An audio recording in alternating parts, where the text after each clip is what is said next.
5 de julio. San Antonio María Zacarías. 1539. Nació en Cremoune, Italia, el año 1502 y murió en la misma ciudad el 5 de julio de 1539. Basta la escueta indicación de estas fechas para comprender la trascendencia que, para la vida de la Iglesia, tuvieron los días que vivió Antonio María Zacarías. Inquietud y aspiración de reforma, ansias de renovación por caminos no siempre gratos a la jerarquía eclesiástica, miedo pusilánime en unos y excesos imprudentes en no pocos, definen el clima en el que debía germinar la semilla de un nuevo reformador santo, entre otros que, como San Cayetano de Tiena y San Ignacio de Loyola, produjo la Iglesia Católica en el siglo XVI.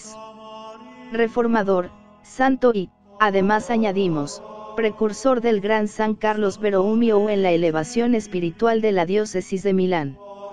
Antonio María fue obra de la gracia, que comenzó por materializarse en el regalo de una piadosísima madre, de su seno salió a contemplar la luz de este mundo y de sus brazos tuvo la dicha indecible de volar a contemplar la claridad de Dios. La buena Antonieta Pescaroli recibió con conciencia de responsabilidad el encargo y la confianza que la providencia en ella depositó al darle un hijo para hacer de él un buen cristiano, por fidelidad a él, y para mejor dedicarse a su formación, rehusó la joven viuda un nuevo matrimonio. Antonio María Zacarías pudo así aprender de su madre a ser pobre para poder ser caritativo, hasta tanto que, con el fin de facilitar a ésta el ejercicio de la caridad en favor de los necesitados, renunció notarialmente a los bienes que le correspondían por herencia paterna. Se nos hará, pues, natural que, como un necesitado más, solicite humilde de su madre lo indispensable para su sustento, sin permitirse jamás nada que pueda parecer superfluo o lujoso. Para Antonio María supondría ello privar a otros de lo necesario para vivir. Quiso prepararse por el estudio de la medicina para ser un ciudadano útil a sus hermanos los hombres. Pero el Señor le quería escoger para curar dolencias de otra índole. En los años de estudiante la piedad y amor a la Santísima Virgen, a quien había consagrado su virginidad, sostuvo firme su propósito de virtud y su espíritu de caritativo servicio a los hermanos, que fue poco a poco transformándose en el deseo de ser sacerdote. Pero, a pesar de que la decadencia de las costumbres, aun en el clero, hiciera a sus contemporáneos poco respetable la dignidad sacerdotal, supo él descubrir la grandeza de la misión del sacerdote, a la vez que la profundidad de su indignidad, de manera que solo por el prudente consejo de su director espiritual se decidiera a entrar por el camino del sacerdocio. En una época en que la reforma de la Iglesia aspiraba no solamente a la purificación de las costumbres, sino a la consolidación de la doctrina, no bastaba ser virtuoso para responder a las exigencias que su tiempo tenía, consciente o inconscientemente, respecto de los sacerdotes. Hacía falta doctrina sólida inspirada precisamente en las fuentes puras de la revelación, en la Sagrada Escritura. Visto desde la perspectiva del siglo XX, nos parece sumamente moderno y actual el esfuerzo puesto por Antonio María Zacarías, estudiante para el sacerdocio, de llegar a la comprensión de la doctrina católica, en la teoría y en el espíritu de San Pablo, a través de sus preciosas epístolas.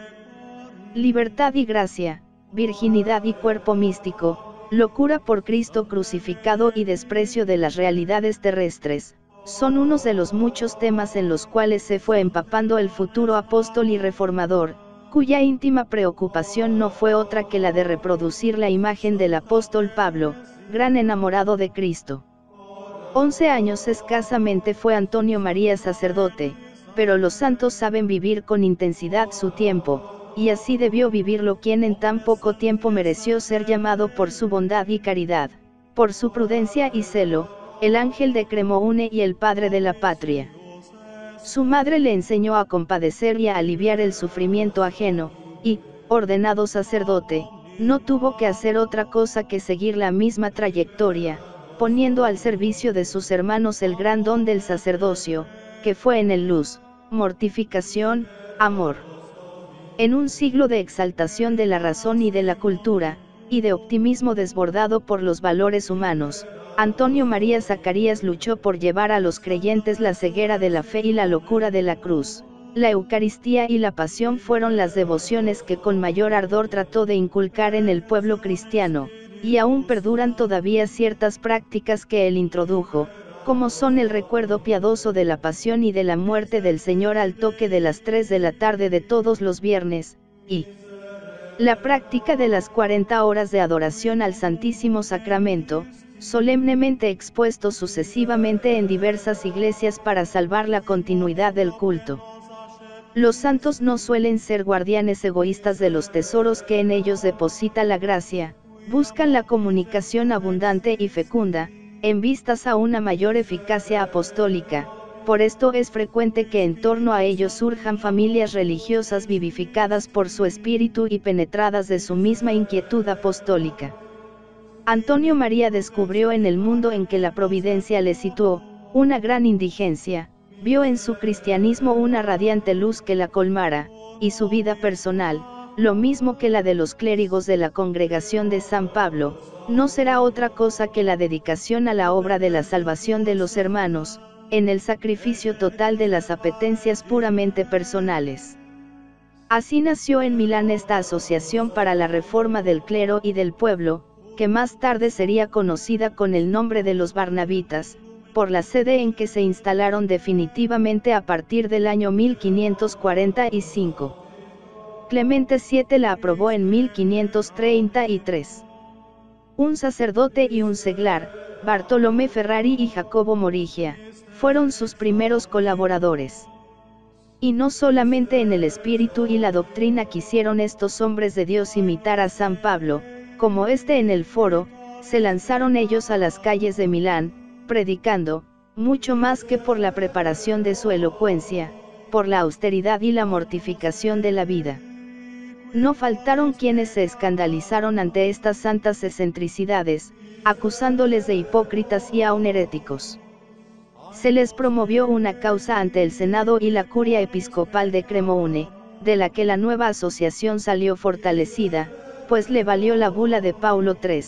quien el año 1539 puso a la nueva congregación religiosa bajo la inmediata jurisdicción de la Santa Sede. Con el fin de llevar el espíritu de la reforma a las jóvenes y a las mujeres, Antonio María transformó un instituto erigido, con esta finalidad por la condesa Luisa Torreggi de Guastalla en monasterio de religiosas que tomará por nombre el de Angelicus, que fue también aprobado por Paulo III. Siguiendo fiel a su espíritu, la base de la transformación religiosa y moral la puso el fundador en la instrucción religiosa, sin la cual no puede existir una verdadera reforma. San Carlos Borromeo se sirvió de ella aún para la reforma de los monasterios, elogiándola tanto que la llamó la joya más preciosa de su mitra. No sería completa la reseña sobre la obra de San Antonio María Zacarías si pasáramos por alto una de sus preocupaciones que plasmó en una realización que a nosotros, hombres del siglo XX, nos parece especialmente interesante y actual. Consciente por experiencia propia de lo que la vida familiar, honradamente vivida, puede colaborar en la elevación de las costumbres privadas y públicas, creó una congregación para los unidos en matrimonio, ordenada a la reforma de las familias.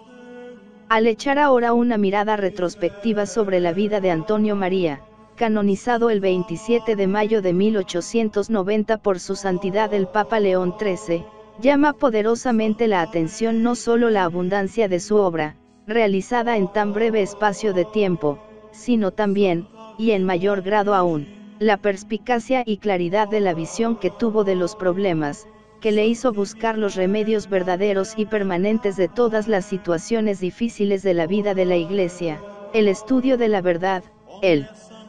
amor de la caridad, el sacrificio por el hermano. Por esto San Antonio María Zacarías nos parece aún hoy un santo moderno, actual, capaz de iluminarnos con el resplandor de su vida y de su espíritu.